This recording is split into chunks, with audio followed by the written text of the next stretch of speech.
Tiene la palabra la diputada Matilde Bruera. Gracias, señor presidente.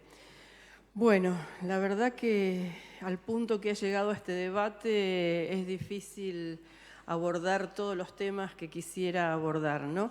Se advierte que en este debate se ha puesto en el centro un poco cuidar el tono de los planteos, con lo cual voy a tratar de hacerlo. No garantizo que me salga, pero voy a hacer un esfuerzo, porque suelo ser enfática con estos temas, porque hace demasiados años que escucho debates como estos, ¿no?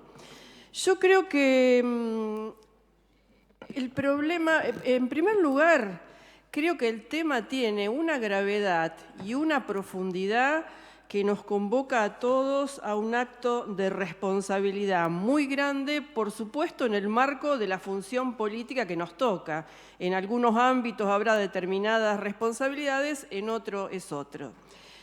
Por supuesto que hay que llegar a acuerdos y puntos de pactos y para buscar soluciones. Pero en esto yo comparto lo que decía el diputado Giustiniani. Yo no parto desde el consenso. ¿Por qué? Porque creo que acá lo que hace falta para asumir la profundidad de este tema es exponer las diferencias, es exponer el conflicto, porque no hay duda que este fracaso de las políticas de seguridad expresan además un profundo conflicto político. El consenso es un punto, la política no es consenso. Yo creo que la política es conflicto y la democracia es la administración y el gobierno del conflicto. Y en ese gobierno del conflicto, el consenso es un punto al cual se llega.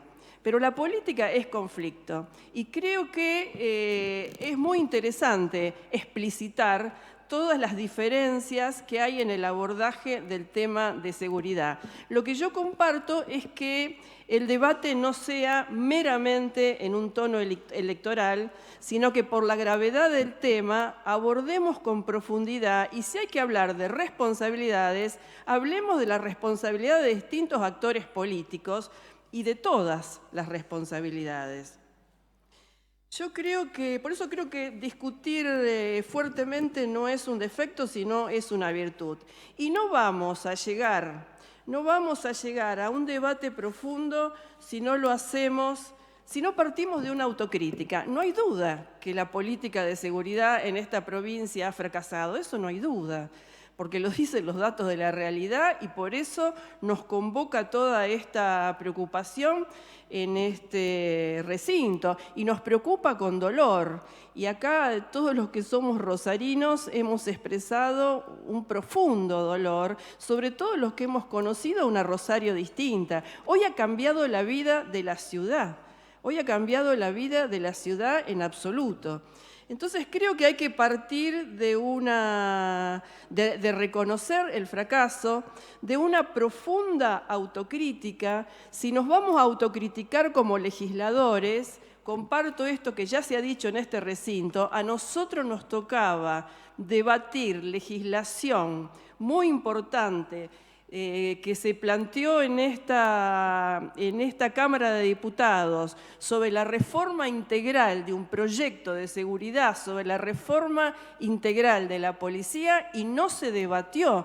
No es que se debatió y no hubo acuerdo, no se debatió. No solamente me refiero a los 3 proyectos de SAIN, sino me refiero a todos los proyectos que, como señalaba Giustiniani, que muchos diputados han presentado. Incluso yo presenté un proyecto sobre el estatuto laboral de los empleados policiales y penitenciarios. Nada de eso fue tratado. Entonces, esto es realmente una deuda y una responsabilidad nuestra en relación a la seguridad.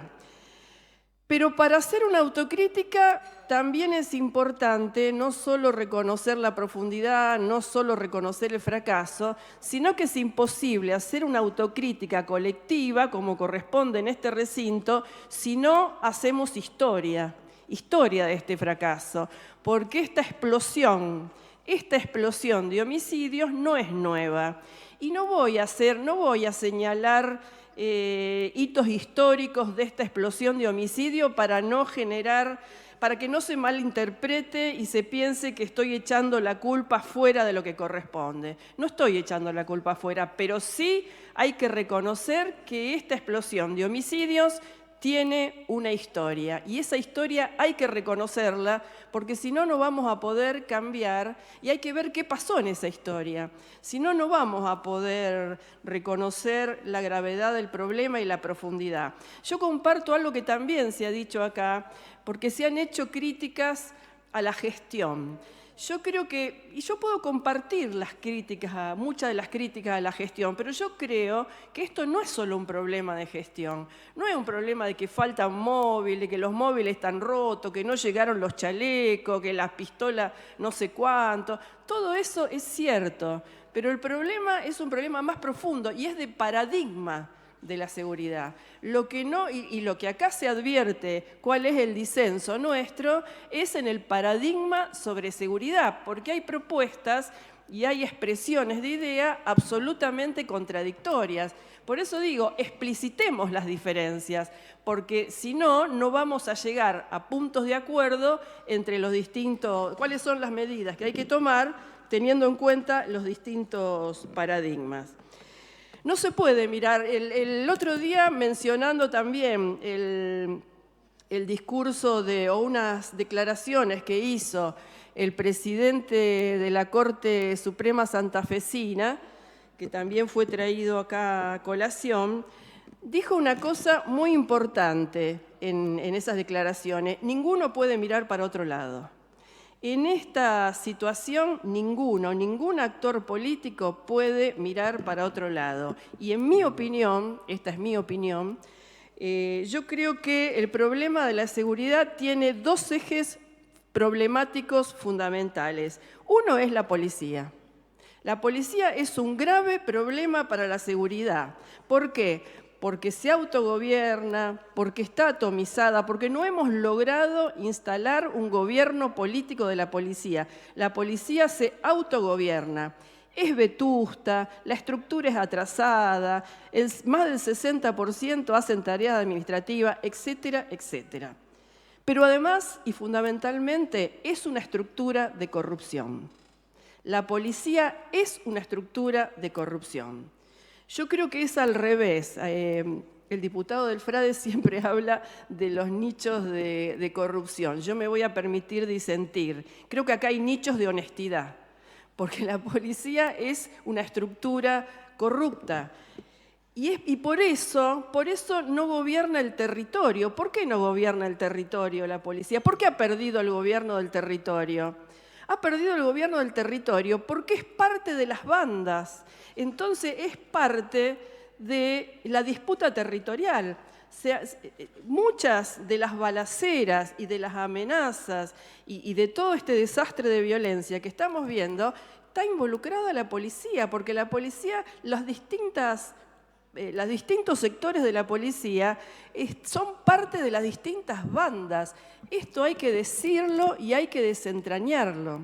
Si no, no vamos nunca a poder abordar una reforma profunda. Y seguramente los nichos de honestidad que hay dentro de la policía también sufren esto, porque deben sufrir persecución, deben sufrir discriminación y también miedo, ¿no? Porque hay que manejarse en una estructura así. Y otro de los ejes problemáticos de la seguridad es la política. Nosotros somos responsables. ¿Por qué? Porque no hay duda, y se ha debatido muchas veces en esta legislatura, que hay vínculos entre la corrupción criminal y la política. Esos vínculos existen. Entonces, también hay que desentrañar esos vínculos en todos los sectores políticos en los que exista.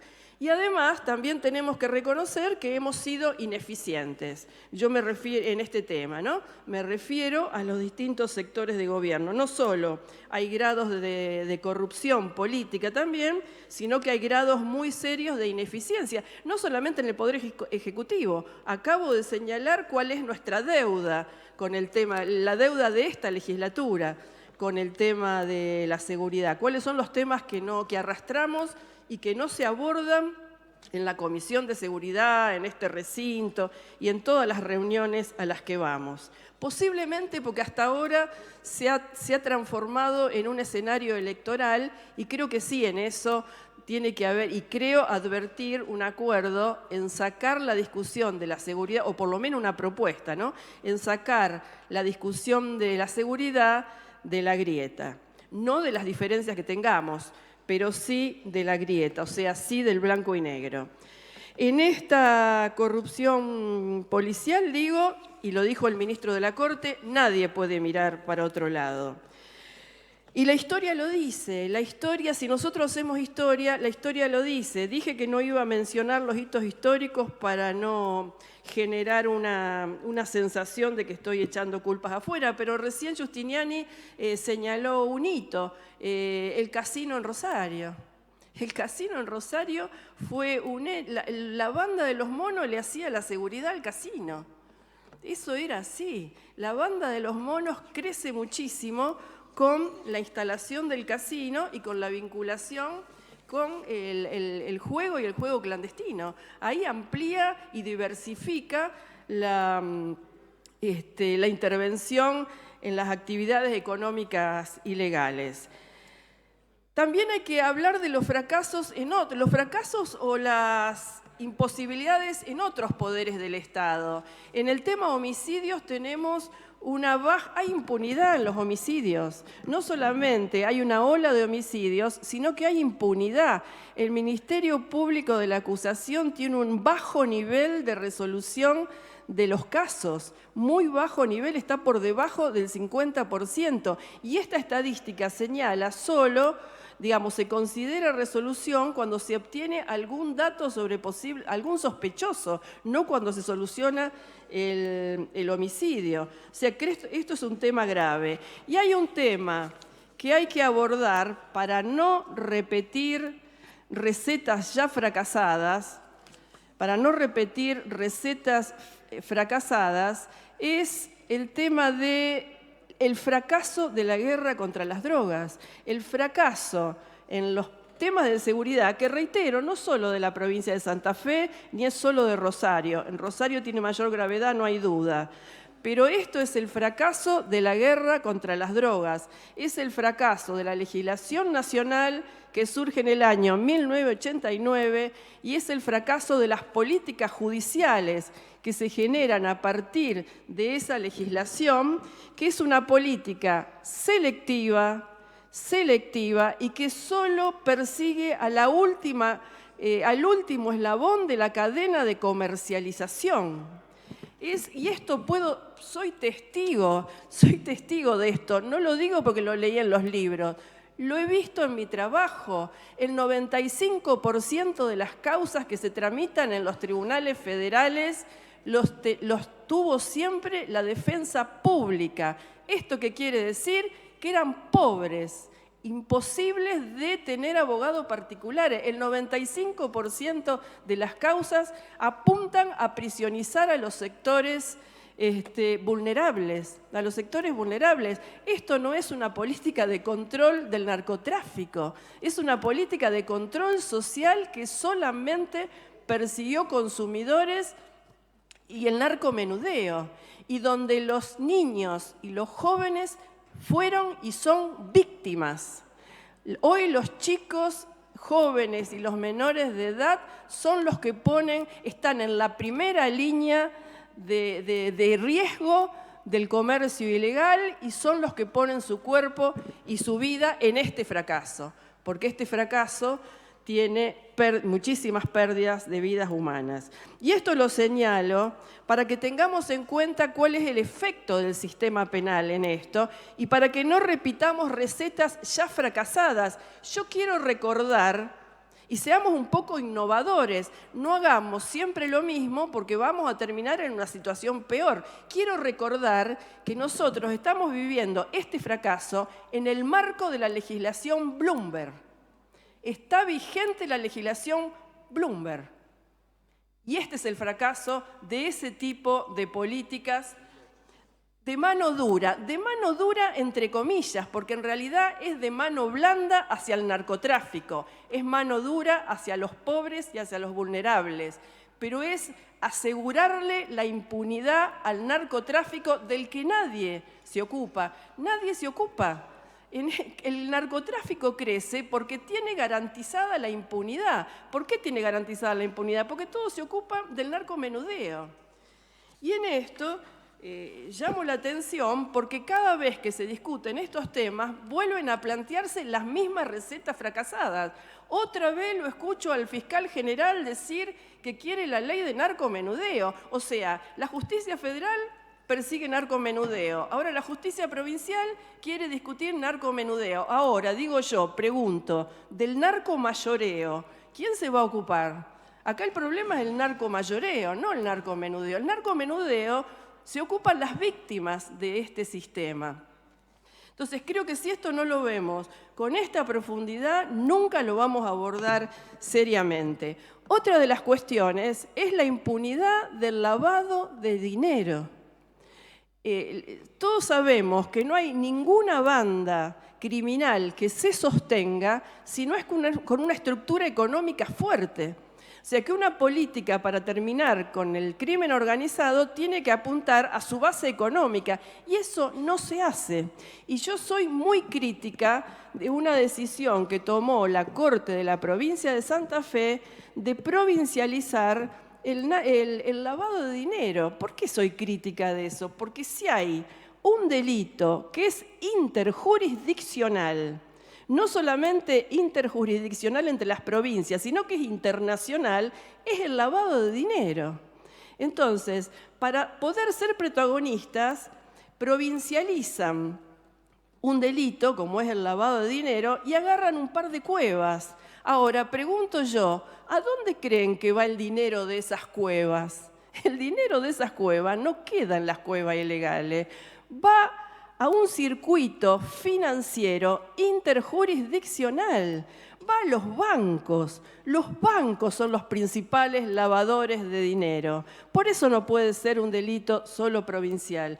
Pero lo más, supongamos que yo no tenga razón, que sea un tema de debate, supongamos, porque yo creo tenerla, ¿no?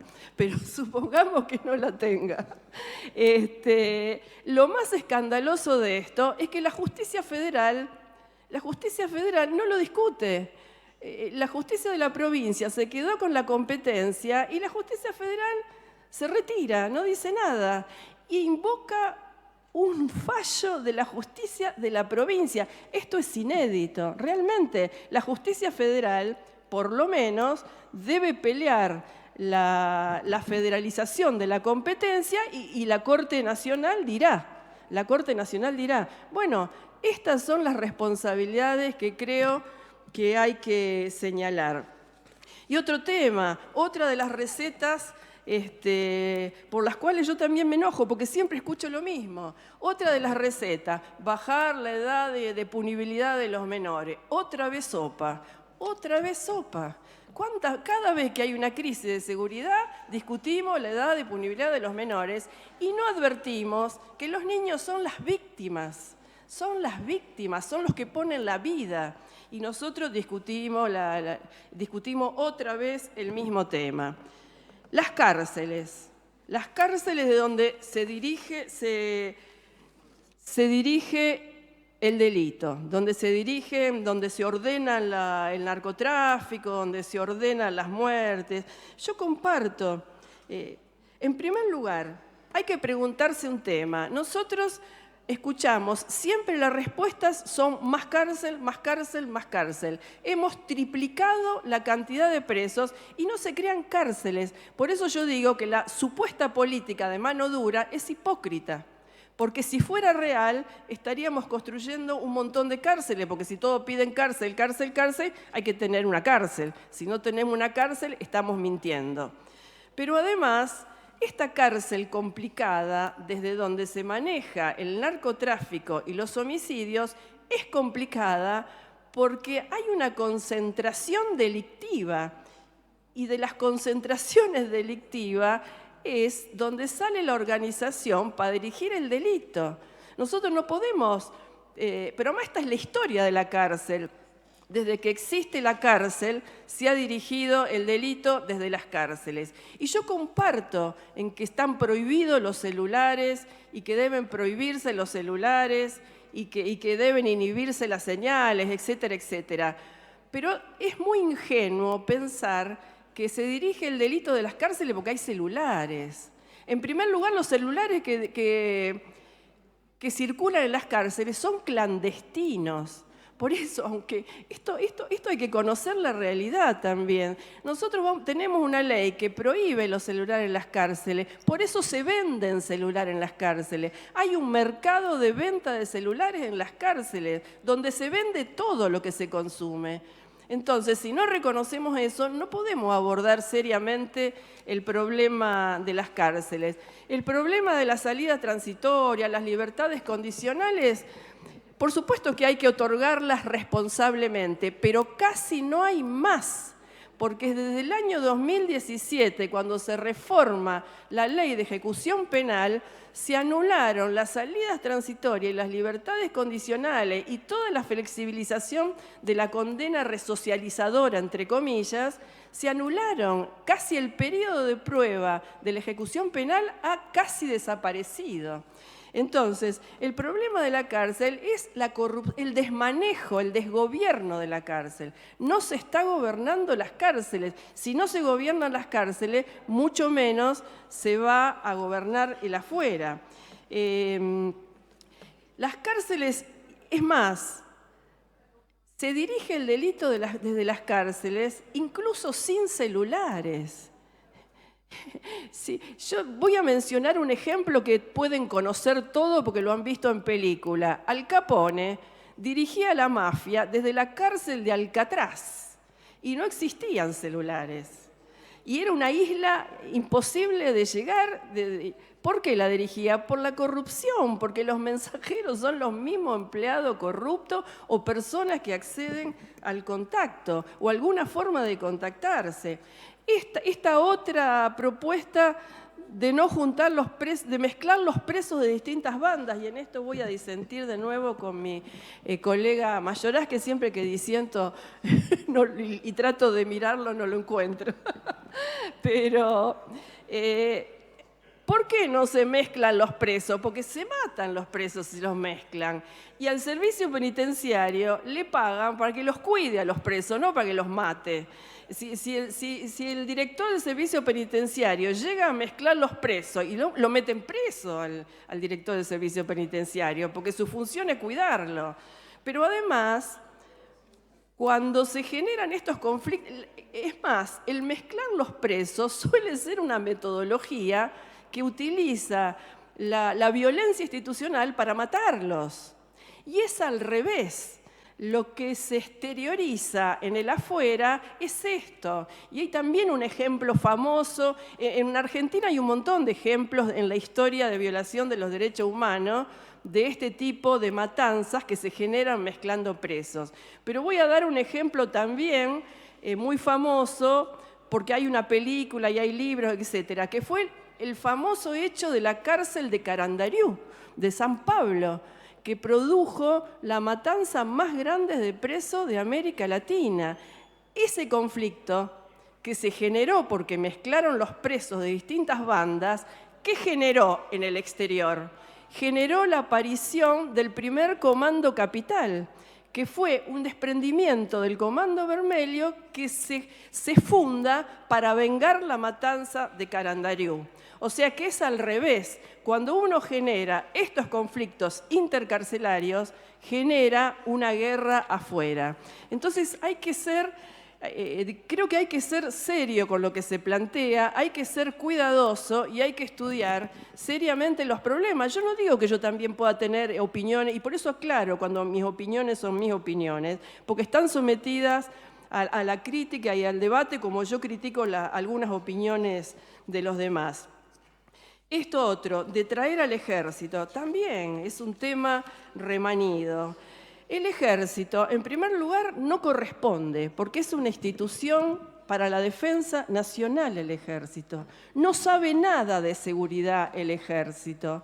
El ejército se metió en la seguridad interior para dedicarse a la persecución política, no a cualquier seguridad. Y además lo hacía en sociedad con la policía. Tenían comandos conjuntos. El ejército no sabe nada de seguridad, no es su función, está prohibido por la Constitución y la legislación nacional que el ejército intervenga en cuestiones internas de seguridad. Pero además, las experiencias similares, además el ejército no quiere, ni loco se mete en la seguridad, porque sería otra vez autodestruirse. Pero además, así fracasó el Plan Colombia. El Plan Colombia que metió al ejército en la lucha contra el narcotráfico, fracasó. Entonces, pensemos en lo que ya fracasó para no plantearlo de nuevo. En Brasil, en la década del 90, Nilo Batista, cuando era gobernador de Río de Janeiro, mandó el ejército a La Rocinha, la favela de La Rocinha. Fracasó.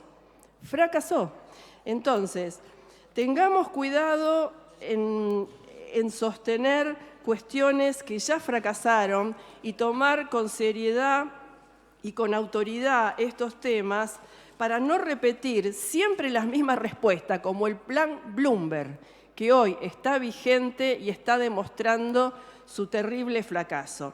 Entonces, yo creo que hay que admitir que hoy en la provincia de Santa Fe la política de seguridad ha fracasado, que la política de seguridad no solo, eso también se ha dicho acá, no solo es un problema del Ministerio de Seguridad, sino que es un problema de todos los ministerios, porque es un problema de políticas integrales. Entonces yo creo que hoy, por supuesto, que nos convoca en esta diferencia de paradigmas a lograr determinados acuerdos para superar esta crisis y empezar a transitar un camino distinto de pacificación de la ciudad de Rosario, que haga posible la vida y que haga posible una convivencia democrática. Y para eso creo que la política, reitero, debe hacerse una autocrítica y debe asumir las responsabilidades en los errores que a cada uno de nosotros nos toquen y hacer los esfuerzos que cada uno de nosotros está dispuesto a hacer, porque se lo debemos a la sociedad, porque por eso estamos sentados acá. Nada más y gracias.